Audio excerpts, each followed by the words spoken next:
Bonjour à tous, c'est Elisabeth, j'espère que vous allez bien. Je vous retrouve aujourd'hui, j'ai du mal à rouler. Je vous retrouve aujourd'hui pour une nouvelle vidéo, surprise, puisque nous sommes dans le contexte de Noël. Et donc aujourd'hui j'avais envie de parler avec vous de l'hypersensibilité, sujet sensible, qui va parler normalement à bon nombre d'entre vous. Je sais que c'est pas du tout évident déjà de comprendre qu'on est hypersensible, parce qu'il y a plein de caractéristiques qu'on a souvent du mal à identifier, et mis les uns avec les autres, on comprend que en fait on n'est pas complètement bipolaire, on est juste hypersensible. Et ce n'est pas facile de le vivre au quotidien, donc j'avais envie de parler de ce sujet. J'espère que ça va vous parler, j'espère que ça va résonner en vous, et on va commencer tous ensemble par parler un petit peu des points, des caractéristiques qu'on peut rencontrer lorsque nous sommes hypersensibles. Je pense que l'hypersensibilité peut déjà se manifester pendant l'enfance. Je sais par exemple que quand on a un enfant qui est hypersensible, on va avoir souvent l'impression qu'il est un peu dans sa bulle. C'est un enfant qui peut manquer de concentration, qui va avoir tendance à perdre le fil des discussions, des échanges. Les appréciations des professeurs, des instits, etc. diront que c'est un enfant qui est silencieux, timide, introverti et qui a tendance à se mettre un petit peu en dehors du groupe. Quand on est un enfant hypersensible, on va pas avoir 50 copains, 50 copines. On va pas être l'enfant populaire de l'école. On va avoir une ou deux copines, c'est tout. On va pas être très très sociable. On va pas être bavard. On va plutôt être timide, introverti, distrait. On va avoir un sens de l'imagination qui est très développé. On va être très créatif, encore une fois.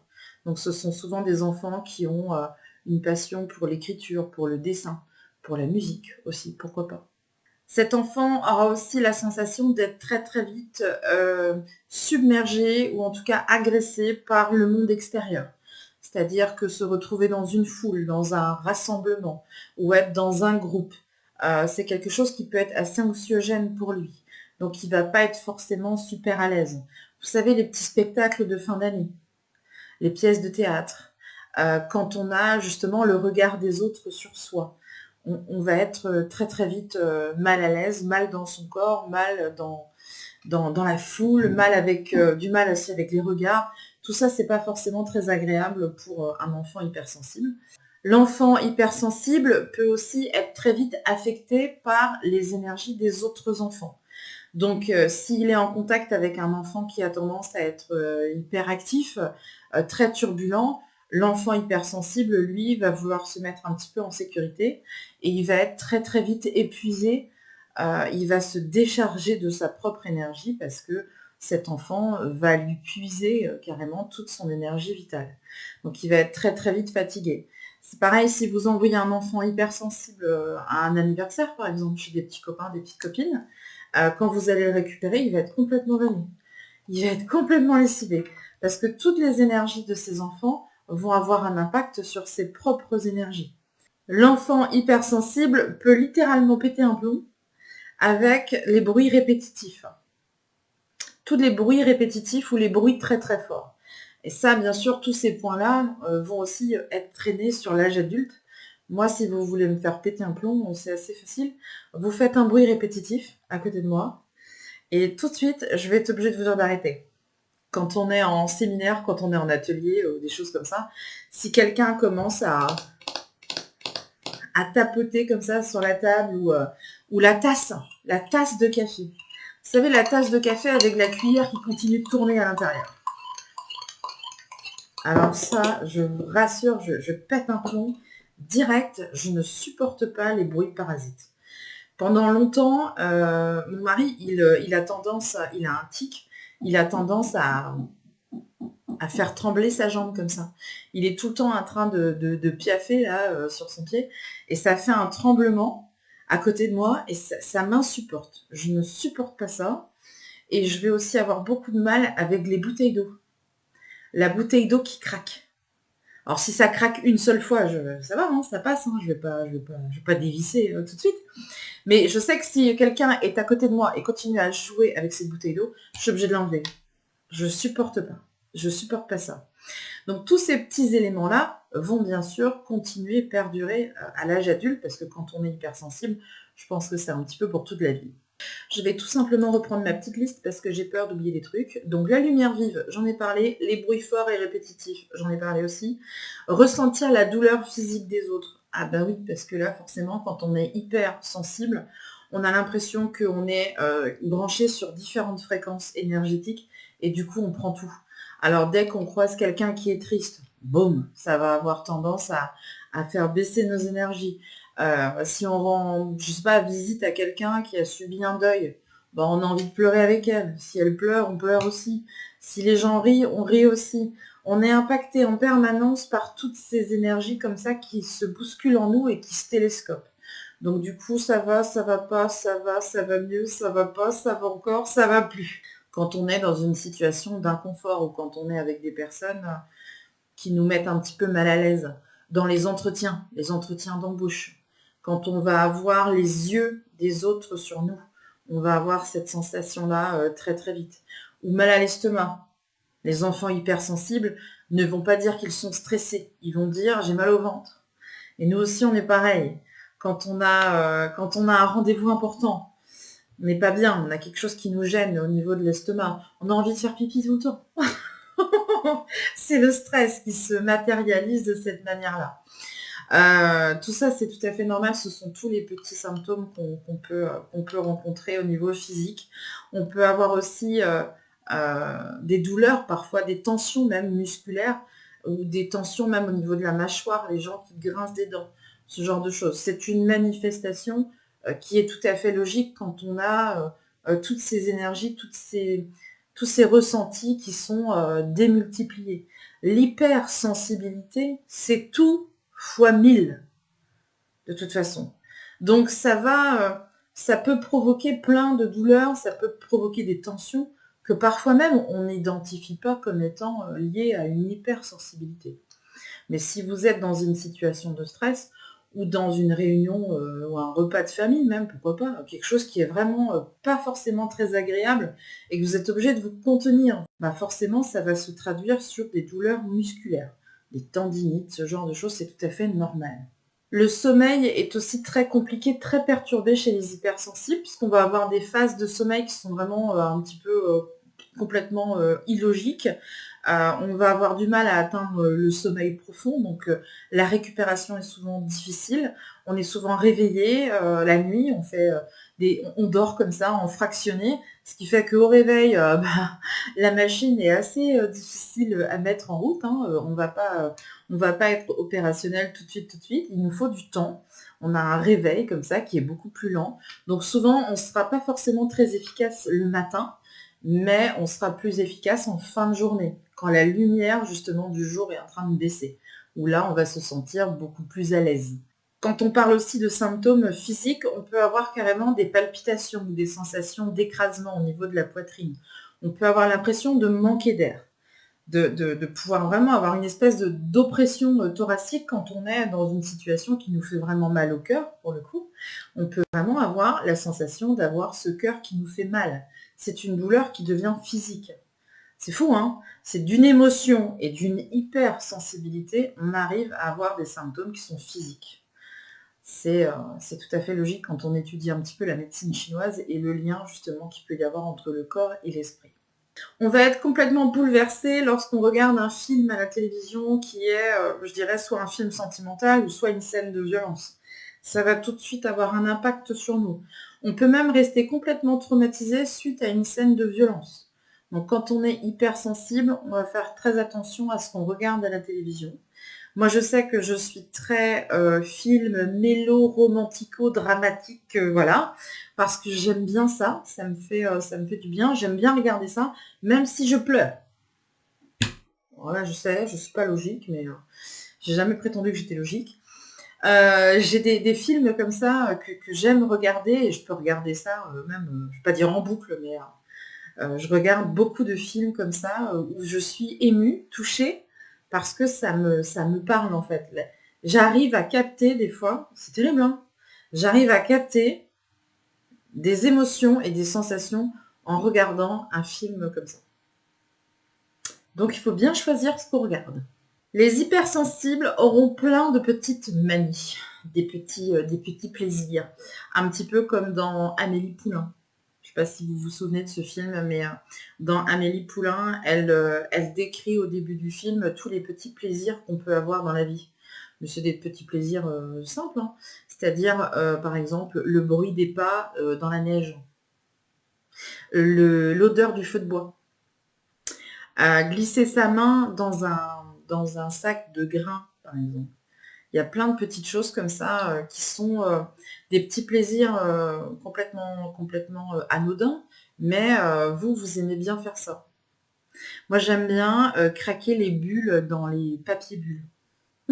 C'est ridicule, mais j'adore faire ça.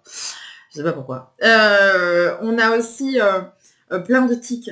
On a des petits tics, on a des petites choses comme ça qu'on aime bien faire parce que ça nous rassure et ça peut-être que ça calme aussi une angoisse sur l'instant, pourquoi pas. Moi, je sais que quand je suis fatiguée, quand je suis rincée de ma journée, je vais avoir tendance à me tourner les cheveux. Comme une petite fille de 5 ans. Voilà. J'ai toujours fait ça. Et quand je commence à me tourner les cheveux, ça veut dire que là, je suis fatiguée, il est temps que j'aille me coucher. Il y a des personnes qui vont se ronger les ongles. Pourquoi pas? Il y a des personnes comme mon mari qui vont avoir tendance à faire balancer leurs pieds comme ça, ou se bercer même, pourquoi pas? Ça aussi, c'est quelque chose qu'on peut faire de manière involontaire, mais pour faire passer quelque chose. Une angoisse, un stress, une impatience aussi, quand on est impatient que quelque chose se termine. Quand on est hypersensible, on va avoir des vies intérieures riches. Pas antérieures, hein, ça c'est autre chose. Des vies intérieures. C'est-à-dire qu'on va se fabriquer parfois des petits scénarios, des petites vies imaginaires dans lesquelles on prend plaisir à se réfugier. C'est notre petit monde, c'est notre petit cocon, c'est les petits scénarios qui font plaisir, qui nous font un peu rêver. On est des créatifs, hein. L'hypersensibilité, la créativité, pour moi, ça va ensemble. Donc on va avoir tendance à se faire un petit peu plaisir. On va avoir une notion de détail et d'observation qui peut surprendre.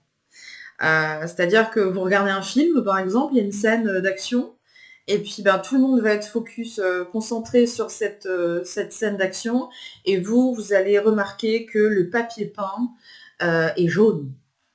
Voilà, personne ne va avoir le petit détail, mais vous allez réussir à le percevoir. Parce que votre sensibilité vous dirige vers des petits détails qui peuvent paraître complètement anodins, mais pour vous, c'est important. L'hypersensible, c'est aussi quelqu'un qui a besoin de silence. On a besoin de gens autour de nous, parce qu'on a besoin d'amour, on est hypersensible. Donc, voilà. Mais paradoxalement, on va avoir besoin de se retrouver avec nous-mêmes. Donc de temps en temps, on a besoin de silence, on a besoin de se connecter à la nature, à l'environnement, à quelque chose, une activité qui est créatrice, pourquoi pas, pour se replier un petit peu sur nous, pour pouvoir se recentrer sur nos propres énergies et notre propre émotion. Donc ça, c'est tout à fait logique et il faut le faire d'ailleurs. C'est le grand conseil que je vous donnerai. Quand on est hypersensible, on va avoir tendance à changer très vite de caractère et d'humeur. C'est-à-dire que vous commencez votre journée, tout va bien, vous êtes plutôt dans une bonne énergie et il n'y a pas de problème particulier. Et puis vous allez croiser votre collègue qui a tendance à se plaindre tout le temps et qui va jamais bien. Boum, ça va vous plomber. Vous allez croiser un client qui est très compliqué, qui est très énervé, qui est très en colère.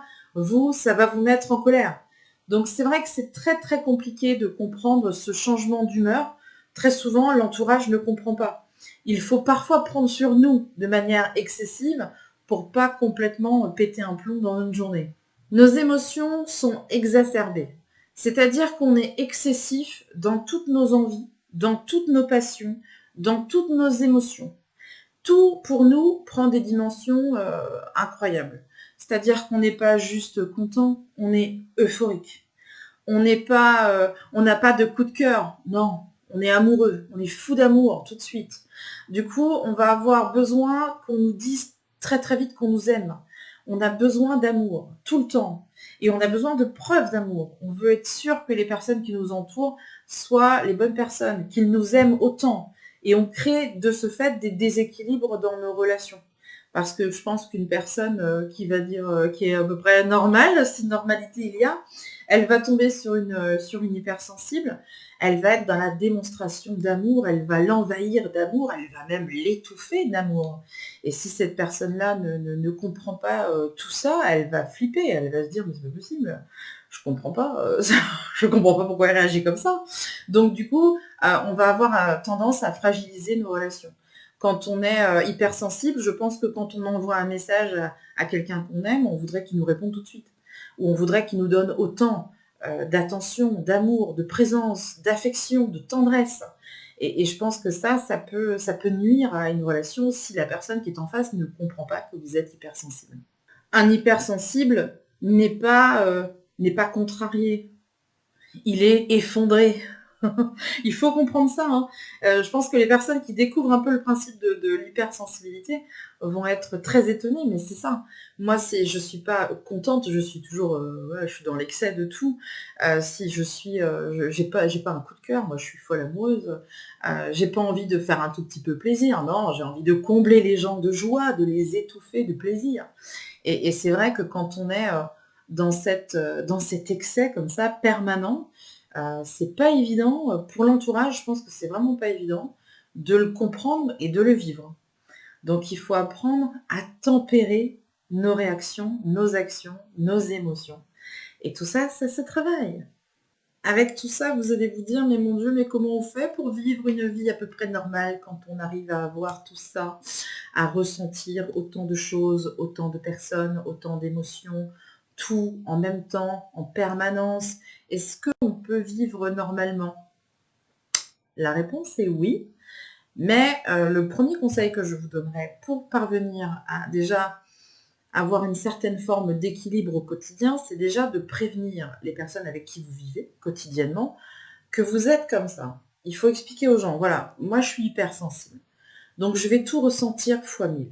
Donc il y a des fois, tu vas me faire une toute petite réflexion, et ben pour moi, c'est terrible. Tu vas avoir un sujet ou tu vas avoir un avis sur quelque chose qui va me paraître énorme. Tout va être surdimensionné. Donc mes émotions sont surdimensionnées. Donc des fois, tu peux me faire une réflexion et je peux me mettre à pleurer. Pour toi, c'est rien. Pour moi, c'est terrible. Et je pense que quand on explique aux gens qu'est-ce que c'est l'hypersensibilité, qu'est-ce que ça engendre et quels sont les comportements à adapter par rapport à ça, je pense que les gens peuvent comprendre. Ça me semble logique.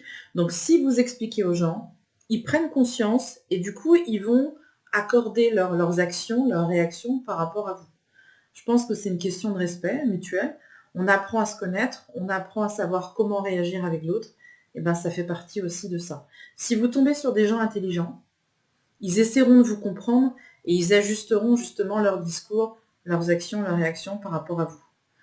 Je pense que c'est déjà une première démarche qui fonctionne très très bien, puisque de mon côté, ça fonctionne plutôt bien. J'ai pas de soucis par rapport à ça. Je pense que tout le monde comprend ici que je suis hypersensible, que parfois je peux être très excessive dans mes réactions. Quand on est maman, vous imaginez, vos enfants qui font du bruit, ça pleure, vous avez eu votre journée de boulot, vous arrivez, vous êtes comme ça. Je pense que pour désamorcer peut-être la gravité de ce que moi je comprends sur l'instant, ou ce que je ressens sur l'instant, ils vont utiliser l'humour. Mes enfants et mon mari font ça. Ils désamorcent ma réaction avec l'humour. Ils vont tourner ça à la rigolade. Et ça marche très très bien. Le deuxième conseil que je pourrais vous donner, c'est quand vous sentez que vous êtes vraiment submergé ou que vous êtes arrivé à un stade où là, c'est pas très bon, je suis pas bien, ça commence à monter en puissance et je sens que je vais péter un plomb. Vous arrêtez tout et vous faites une activité créatrice, quelque chose qui va fixer votre esprit sur autre chose. Faites, stop, j'arrête tout. Je vais écrire, je vais peindre, je vais lire, je vais courir, je sais pas. Si vous n'êtes pas du tout créatif, vous pouvez aller sur un domaine sportif. Hein. Mais si on était beaucoup plus à l'écoute de nous et de nos envies, je pense qu'on arriverait beaucoup mieux à gérer cette hypersensibilité.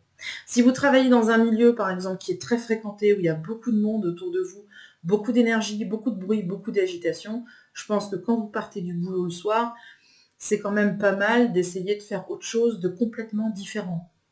Alors ça peut être aussi préparer un bon repas. Pourquoi pas, si ça vous fait plaisir. Mais essayez de faire une vraie coupure avec le travail et votre vie de famille, ou en tout cas la tâche qui va arriver juste derrière, pour vraiment avoir une espèce de soupape de décontraction où on se dit, bon bah voilà, stop, là c'est bon, je rentre, ma journée est finie, je laisse tout ça derrière moi et puis je peux penser maintenant un petit peu à moi. En troisième conseil, je vous dirais d'essayer de vous connecter à vos propres énergies. Pourquoi pas une méditation, un ancrage, une réflexion personnelle. C'est-à-dire que vous avez un sujet qui vous tracasse, vous le prenez dans votre tête et vous essayez tout seul de réfléchir par rapport à ça de manière logique et rationnelle, sans vous donner forcément l'avantage ou en vous donnant raison sur tout, parce que faut pas rêver, on a aussi des torts, il y a aussi des fois où nous sommes en tort. Mais en ayant une réflexion sur ce qui s'est passé, ou sur un événement, ou sur une personne, une relation, ce que vous voulez, mais en essayant vraiment de faire un petit travail personnel, en se disant, tiens, est-ce que j'ai bien fait Voilà, essayez de se resituer, de se recentrer, et vous pouvez aussi essayer l'auto-hypnose, qui fonctionne très très bien. Vous trouverez plein d'infos sur l'auto-hypnose sur internet, je vous fais confiance pour ça, mais c'est vraiment un outil aussi qui peut nous permettre de nous resituer, de nous recentrer par rapport à nous-mêmes. En numéro 4, je vous dirais que vous pouvez utiliser également la lithothérapie, et il y a de nombreuses pierres qui peuvent vous aider à faire un petit peu barrière comme ça sur les énergies que vous pouvez croiser régulièrement, notamment le lapis lazuli.